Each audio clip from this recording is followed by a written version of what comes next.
ভাই আপনার সাথে সামান্য একটু আলাপ আছিল। কি আলাপ আছে কও। CNG stand, bus stand, truck সব জায়গা থেকে চাঁদা তোলা বন্ধ করে দিচ্ছেন কৃষক। এভাবে সব সাইড যদি বন্ধ করে দেন তাহলে তো আমাদের চলা মুশকিল। প্রত্যেক গাড়ির থেকে তো অন্যায়ভাবে টাকা তুলতেছে, এটা কি ঠিক? ঠিক বেঠিক এলে নিয়ে এত আলোচনা করা যাবে না। আগে জিঙ্কা চলিচ্ছিল সিঙ্কাই চলা লাগবি। আর সব জায়গায় তো টাকা ঠিকভাবে যাচ্ছিল, থানাতে এক ভাগ যাচ্ছিল, আপনার কাছেও এক ভাগ যাচ্ছিল। ধুর মিয়া, এক ভাগ দিয়ে কি কাম হয় নাকি? আমার কি আগের মতো দিন আছে? এখন আমার খরচ বেড়ে গেছে। খরচ বেড়ে গেছে সেটা না, ইশারা দিয়ে বুঝাবেন, তাহলে তো আমরা ডবল করে দেই। এত ইশারা দেয়া লাগবি গা? ভাব দেখে বুঝতে পারো না? আমার কাছে ডবল করে পাঠাও, তারপরে বিষয়টা আমি দেখবো নি। আচ্ছা ভাই, তাই করমুনি। আর কমিটির বিষয়টা কি সিদ্ধান্ত নিলেন? এই জায়গায় আমি সিদ্ধান্ত লি আর কি? যারা সিদ্ধান্ত লিবি তারা তো প্রতিনিধি পাঠিয়ে দিছে। নেতা হবার চাইলে কিছু মাল্লু খরচ করা লাগবে, এমনি এমনি কিন্তু নেতা হওয়া যাবে না। জিঙ্কা করেই হোক নেতা হয় লাগবি, এর সাথে কয়েকটা দিন মিল দিয়ে থাকি।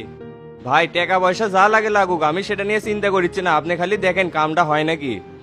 সেটা তো আমি দেখতেছি, কিন্তু হুটহাট করে তো আর টাকার কথা কোয়া যায় না। তোমাক নেতা বানালে তুমি যে আমার কথা শুনবে না, এটা তো ঠিক। কি যে কর না ভাই, আপনি হলেন এলাকার এমপি, এলাকার মাথা। আপনার বাইরে যাওয়ার সুযোগ আছে? আল্লাহ যদি আমাকে সম্মান দেয়, সকলে এক হয়ে দলবদ্ধ হয়ে রাজনীতি করবো। আপনি করে ছত্রছায়ে থাকে বাকি জীবনটা পার করে দিবে চাচ্ছি। ধের মেয়ে, তুমি সিটিং আছে, এখন তুমি মিললে থাকতেছ, পরে তুমি উল্টে দেবে। তো তাক জেল থেকে বাইর করার জন্য জীবন দিছিলে, শেষ পর্যন্ত বাড়ি করলে। ঘটনা হচ্ছে কি ভাই, ওর স্যাংরা যে আছে ডন, ওই আসে খালি হাত পা ধরতেছে। এখন কি করবো কন তো? হাইকোর্টে আমার লাইন কার্ড আবার ভালো আছিল, ফোন করে তুলছিলাম, দেখি হুট করেই জামিন হয়ে গেল। তো তার উঠতে পারবি না, ওর মানজা শেষ, মাঠ থেকে ডিসক্লোজ হয়ে গেছে। আর আপনি যদি আরো কুদৃষ্টি দেন তাহলে তো আরো মানজা ভেঙে যাবে। তবে ভাই ছেলেটা কিন্তু রাজনীতিবিদ আছিল, একটু বিবেচনা করে দেখতে পারেন। বললে বিষয়ে এখন কথা বলা যাবে না, বুঝো না? সাইড দিয়ে লোকজন ঘুরঘুর করতেছে। দ্রুত ম্যানেজারের সাথে কথা কয়ে খাবারটা তাড়াতাড়ি পরিবেশন করা লাগবে, নেতা যে কখন ওঠে। তুমি একটা কাজ করো, ম্যানেজারের সাথে কথা কয়ে খাবারের ব্যবস্থাটা করে দাও। আর সময় করে একদিন আমার চেম্বারে আসো, সব বিষয়ে একটা আলোচনা হবেই নি। সব জায়গায় সবকিছু আলোচনা করা যায় না, এখানে অনেকেই আমাকে ফলো করতেছে। তবে আমি চাই অতীত সবকিছু ভুলে সবাই মিলেমিশে থাকতে চাই, এটাই আমার রাজনৈতিক বৈশিষ্ট্য। আচ্ছা ভাই, তাহলে আমি ম্যানেজারকে বলে খাবারের ব্যবস্থাটা করতেছি, আর কাল পরশু আপনার অফিসে যাবনি। ঠিক আছে, ওঠো।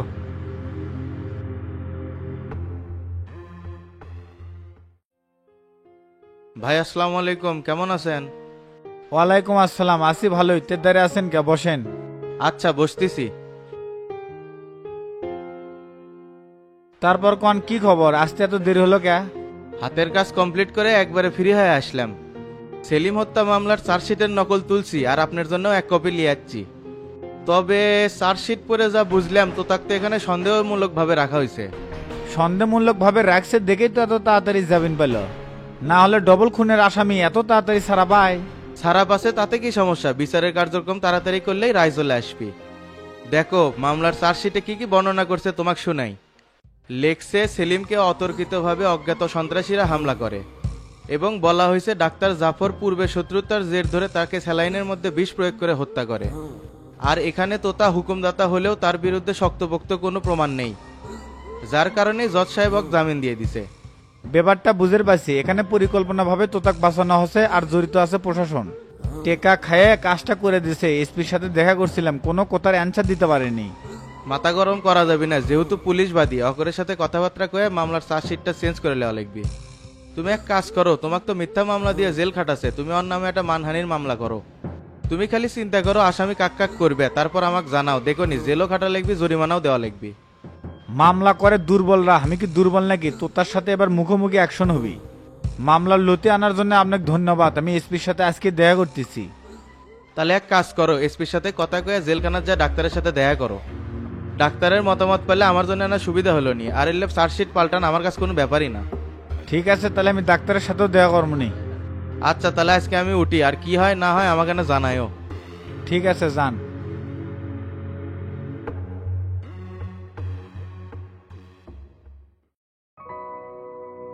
মাস্টার, রাজনীতি কিন্তু একদিনের নয়, ধীরে ধীরে নিজের জায়গা করে তোলা লাগবে।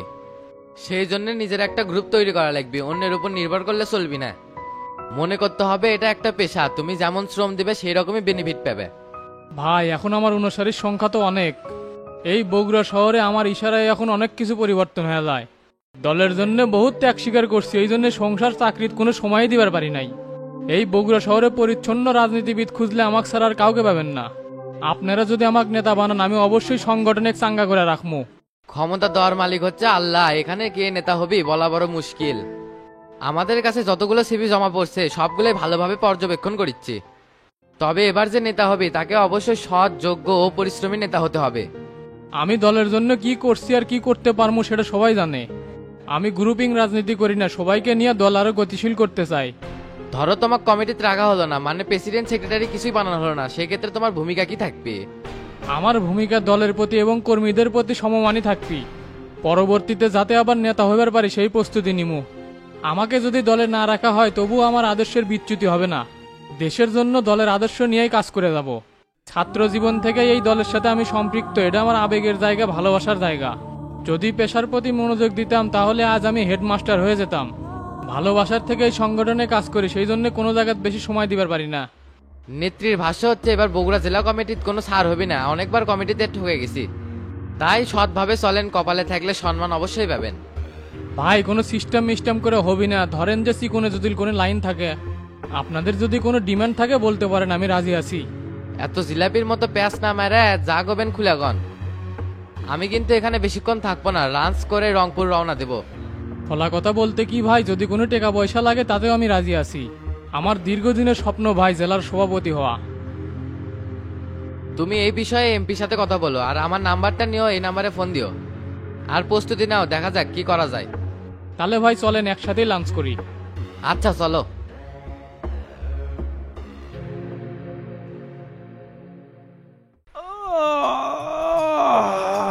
ভাই ঘুম ভাঙলো তাহলে? ঘরে ভাঙলো, জেল থেকে আসার পর শরীর কেমন সেই দুর্বল, খুব ঘুম হচ্ছে। কেরে জাঙ্গির, লোকজন সব কুটি গেছে, বাড়িতে কেমন কেউ নাই, একবারে ফাঁকা। জানেন না কেন্দ্রের থেকে সার্কিট হাউসের লিডাররা এসছে। হাই রে লোকে লোকারণ, বগুড়ার সব নেতাকর্মীরাই গেছে, গরমে গা ঘেমে গেছে, সেই জন্য বাড়িতে আসলাম ডুব দিবার। এলে কি ভ্যাস না করিস, দেখে টকাই টকাই মনে হয়, লোকজন কি কবি। পাটে আসি ভাই পাটে, মৌসাম না দেখালে মানুষজন ভয় পায় না। যে গেটাবে ঘুরিচ্ছি মানুষ দেখেই কবি মাস্তান, কাছে আসার সাহসই পাবি না। রাজনীতি করি, ফাপন না দেখালে কাম হবে, গায়ে কি আর সেই বল আছে? আজকাল যার যত চাপা তাই তত বড় নেতা। ও আচ্ছা, তোর তো দেখেছি বহুত বুদ্ধি হচ্ছে। 1.5-2 মাস জেলে থাকলাম, কোনো খোঁজ খবর নিল না, শালা তোর মধ্যে দেখেছি কোনো দানা নাই। ভাই গো বহুতবার যাইছিলাম, কিন্তু কামের চেষ্টা একটার পর একটা ঝামেলা লেগেই থাকে। তবে হাইকোর্টে জামিন যদি না হলো নি, তাহলে এবার মিস হলো নি না আপনাকে দেখবার যাওয়া। থাক থাক, আর চাপা মারিস না। তে হাবিব ভাইয়ের পরিস্থিতি কেমন দেখলো? মালটা কি সভাপতি হওয়া পারবি, না পেছন পেছন এমনি ঘুরিচ্ছে? নেতার পেছনে চেয়ার না থাকলে তার কিন্তু কোনো দাম নাই। হামাগারে লোকজন তো অনেক, কিন্তু হাবিব ভাই উপরে কি সেটিং করছে তা কয়া পেলাম না। তবে কার্যক্রম দেখে যা মনে হচ্ছে সভাপতি তাইতি হবি। তা আমি গোসল করে আসি ভাই, আপনিও যায়নি, নেতা কর্মীকারে তো মিলন মেলা হচ্ছে। না না, আমি যাবো না, যাওয়ার সময় ভাই মানা করছে। মানা তো করবি, এখন কি আর তোর সেই বেল আছে? সবে মাত্র জেল থেকে বাড়ালাম, এই সময় মানুষের মধ্যে যাওয়া যাবে না, শরীর মনের অবস্থাও খারাপ। এক কাম করিস তো, তুই গোসল করে বালতি ভরে ওর মধ্যে স্যাবলন দিয়ে রাখিস, তো স্যাবলন বান্ধে গোসল করা লিখবি। এ হে, স্যাবলন তো শেষ হয়ে গেছে, তাহলে তো আবার দোকানে যাওয়া লাগবে। চট্টস করে যা, পাশের গলিতে আয়নালের দোকান, আমার নাম করলি দিয়ে দিবিনি। ওর দোকান 4-5 দিন হলো বন্ধ, রাব্বিক ফোন দিলাম তাও ধরে না। আইনালের বিঘারও ছিল, এবার যদি রাব্বি ঠান্ডা করে দেয়। টেকার শোক বড় শোক, এবার বুঝবিনি জ্বালা কত। তুই একটা কাজ কর তো, রাব্বি খুঁজে বাই কর, অকাম যদি করে থাকে সে শেলটার আমরা তো মর পোলান লাগবি না। বিনিময়ে যে টাকা হাতে নিছে তার 50-50। কি যে কন্যা ভাই, আপনার কি আর সেই দিন আছে? আপনার কথা মতো কাজ করলে শোধন খাওয়া লাগবে। কি রে জাঙ্গির, তুই তো দেখেছি হিট মেরে কথাগুলো। হাতি কিন্তু মোলেও লাখ টাকা, এই তোতা কিন্তু সেই জিনিস, তাই কথাবার্তা ঠিক মতো গোস। উনকে ঝাঁকি খেয়ে লাভ নাই, আমরা যেটি যাই সেটাই রাজত্ব করি। জেলখানাত কোনো মায়ের বেটা আসিল না যে আমাদের উপর চোখ তুলে কথা কয়। এমন কোনো কাম নাই যে করিনি, কাটা পলাশ আর দেব প্রতিদিনই মাল খাচ্ছে, খালি আমার নাম ভাঙ্গে। 2 সেটে সেবক রাখছিলাম, হাত পাও টিপে দিছে, গোসল করে দিছে, খালি তুইলে ভাত খিলাই নাই। আর তুই হুম্মুত করে গেলু, আমার সেই দিন নাই। আমি যদি এখনো রাস্তায় বাড়াই, মানুষজন সিটে দৌড় মারবি। আপনি বড় ভাই ওই বেশ তো থাকবেই, কিন্তু কথাটা যে মাইন্ডে নিবেন সেটা বুঝা পারিনি। তো যাই হোক, আমি বাইরে যা স্যাবলনের ব্যবস্থা করিচ্ছি, আপনি এই সুযোগে ফ্রেশ হয়ে নেন। আচ্ছা যা, ব্যাগের মধ্যে কিছু পুরাতন কাপড় আছে, ওগুলো খাঁচা দিস, আর কিছু গরিব মানুষকে দিয়ে দিস। আজকেল্লা কাজ করা যাবে না, গোসল করে আবার সার্কিট হাউসে যাওয়া লাগবে, বিকাল করমুনি। ঠিক আছে, কালই করিস তাহলে, আপাতত স্যাবলনের ব্যবস্থা কর। আচ্ছা করিচ্ছি।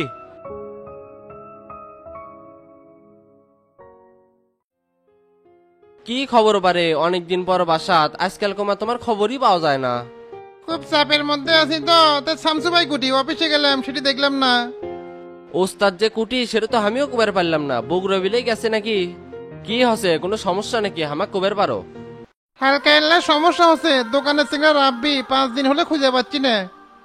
ফোন দেই, ফোনও ধরে না, বাড়িতেও নাই। শালা কি টেকা নিয়ে পলালোই নাকি? 5 দিন হলো না, তুমি এখনো ধরেই আছো। দেখো আমি সব টেকালে পোকার পার। রক্তের কোনো সম্পর্ক নাই, তাও দুনিয়া ছেড়ে যা বসে আছো। তোমাকে অনেকবার বোঝানোর চেষ্টা করছি, ভালো বুঝনি। যে যুগ জমানা চলে যাচ্ছে, কাক তুমি বিশ্বাস করবে? আজকাল টেকার নারীর কাছে সবাই দুর্বল। হাই রে ভাই, যাক এত বিশ্বাস করলাম, তাই যে এরমকে ঠকাবি তা কখনোই ভাবি নাই। এত বিঘার পারলে অঙ্গেই হবি। তে বসো, ঠান্ডা পানি খাও, গাও তো পুরো ঘামে ফেল দিছাও। না রে ভাই, বসার মতো সময় নাই। বাড়িতে এক মুঠ ভাত খেয়ে বাড়াছি, তারপর থেকে পাগলার মতো খালি ঘুরিচ্ছি। কি কর্ম না কর্ম কিছুই বুঝতে পারছি না। বউ তো বাড়িতে ফায়ার হয়ে আছে, দেখাই করি নাই। মিসাই এক জায়গায় ভক্কর চক্কর না করে থানার যা জিডি করে গা, ওরাই খুঁজে বের করবিনি। প্রযুক্তি এখন অনেক ফাস্ট, মানুষে খুঁজে বের করে এখন কোনো ব্যাপারই না। তুই একবার ঠিক কথা কছু, এতক্ষণ তো এই বুদ্ধি আমার মাথাতে আসে নাই। আমি এখনই থানা বিলে যাচ্ছি। এ থাক তাহলে, গেলাম। কি হয় না হয় পরে জানামুনি। আচ্ছা যাও তাহলে।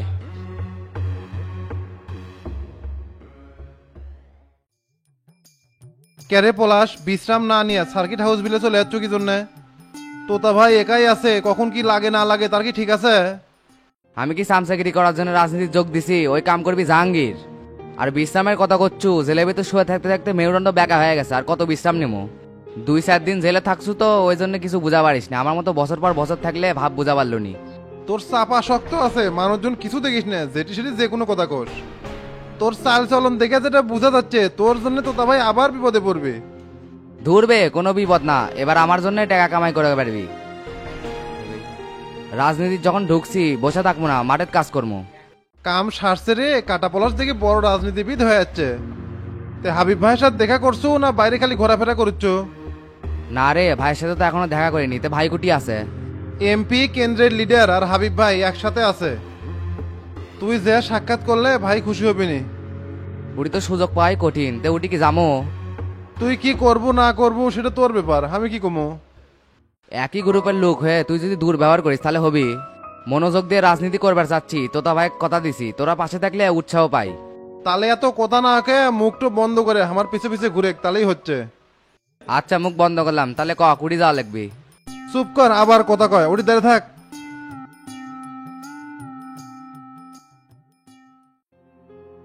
কেরা আবেদ আলী, ব্যবসার কি খবর? ব্যবসা তো ভালোই ভাই, পার ডে 20-25টা করে গাড়ি যাচ্ছে। শোলদুগলির পয়েন্টটা তো আপনি ছেড়ে দিলেন তাই না? ওই বিষয়ে আমি কিছু জানি না, ওরলে গোল্লারা কয়া পারবি, ওরা যা মনে যাচ্ছে তাই করিচ্ছে। একটা পয়েন্ট লেয়ার পর থেকে মনে হচ্ছে তোর মুখের দিকে চাওয়াই যাচ্ছে না, মনে হয় সবকিছু লিয়ে লিছি। মিলেমিশা থাকলে তোর জন্যও ভালো, হামাগরের জন্যও ভালো। সামান্য কিছু টাকার জন্য এরকম করিচ্ছু কা? এটি আমি কি করলাম? মনে হয় ভালো কথা মনে হয় কওয়া যাবি না। তোকে তো আগে কয়া দিছি বালুর পয়েন্ট সম্পর্কে আমার সাথে কোনো কথা কব না, যা কব সব চাচাক। এখন তাই তোকে বালুর পয়েন্ট দিল কি না দিল সেটা কি আমি জানি? তাই করলাম যে গোল্লার থেকে শোনিকা। তে ঠিক আছে, তাহলে আবেদ আলীক ডাকছু কিসব? ওই পয়েন্ট যদি তোকে দেয়া থাকে তাহলে আবেদ আলীর থেকে যে আগের টাকা পাই ওই টাকা আমার লেয়া লাগবি না? ওই পয়েন্টের হিসাব বাদ দে তো, কোনো বালের টাকা পয়সা দিতে পারবো না। এলে উল্টা পাল্টা কথা তো কাম হবি না। আগের 50 গাড়ির টাকা আছে, ওই টাকা ছাড় দিতে পারবো না। পয়েন্ট যদি তোকে দিয়েও থাকে ওলে টাকা আগে কমপ্লিট করবো, তারপর পয়েন্ট চালু করবো। কালকে থেকে ওই পয়েন্ট চালু। তুই দেখি কিংকা করে ওই গাড়ি ঠেকাস। শালাক ছাড় দিতে দিতে বেশি হয়ে গেছে, খালি গাড়ির সামনে দাঁড়ায় দেখিস, একবারে মেরে হাসপাতালে দিয়ে পাঠামো। এ ভাই, আপনারা ক্যাসেল না করে আমি কিছু টাকা দিচ্ছি, ব্যাপারটা মিউচুয়ালে আসেন। উপর দিক স্যাপ ফালালে নিজের গাড়িতে পড়ে, আপনি করে হবি সেই হ্যাল। মনের দুঃখ কি কমুরে আবেদ আলী, শালাগরের জন্য দিন রাত এক করে দেখাচ্ছে, আর এখন সামান্য পয়েন্টের জন্য হামাক দিনের পর দিন ঘুরাচ্ছে। অন্য মানুষ হলে একবারে দুনিয়াদারি আন্ধার করে দিলাম নি, খালি বন্ধু দেখে ছাড় দিয়ে চলিচ্ছি। কিন্তু এখন তো দেয়ালে পিঠ ঠেকে গেছে, এখন হয় এসপার হবি না ওসপার। এ তোর যা মন চায় তাই কর, চাচা আমাকে অর্ডার না দেওয়া বন্ধু আমি বালু পয়েন্ট ছাড়তে পারবো না। বহুত গরম দেখাচ্ছে এতদিন, আগের দিন কিন্তু বাগে গেছে, সব ভুলে যা। থাক চলে গেলাম, 7টার দিকে আমার ওটা লাগবি, কাম আছে। তোর সাথে ফাও পেছাল পারে আমার লাভ নাই। আচ্ছা যা, তুইও দিকে কেমনে বালুর পয়েন্টে আসিস, তো বালুর পয়েন্টে দেখা মাত্র ম্যাচ শুরু করে দেবো।